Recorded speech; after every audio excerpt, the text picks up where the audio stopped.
Good afternoon. That press conference was supposed to happen in front of the governor's mansion. It didn't happen there. It's not clear why, but the focus of it certainly was.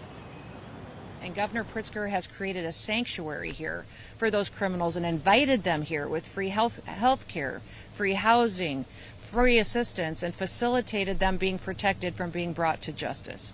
People are dying every day because of these policies, and people are evading justice, and families like the Angel was the focus. Noem, along with other Trump administration officials, have argued such policies shield immigrants accused of crimes from facing consequence. Amongst those joining the secretary today, families who she says have lost loved ones allegedly at the hands of people illegally in the US.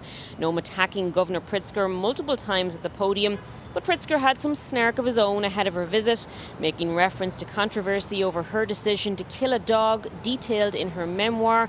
Pritzker writing in part, "We would urge all pet owners in the region to make sure all of your beloved animals are under watchful protection while the secretary is in the region."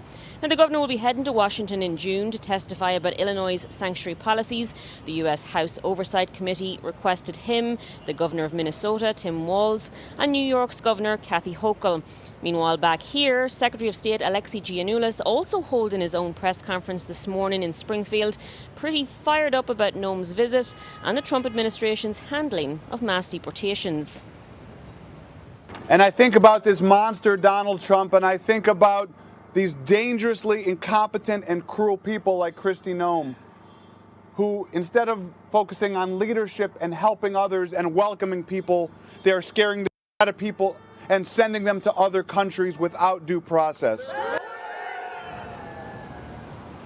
Now, Homeland Security posts pictures regularly to social media highlighting the arrest of immigrants with criminal backgrounds. However, the agency has refused since January to provide data to WGN about the number of ICE arrests in the Chicago area, how many of those arrested had a criminal background, and how many have actually been removed from the country. Well, live downtown, Brona Tumulty, WGN News. Thank you, Brona.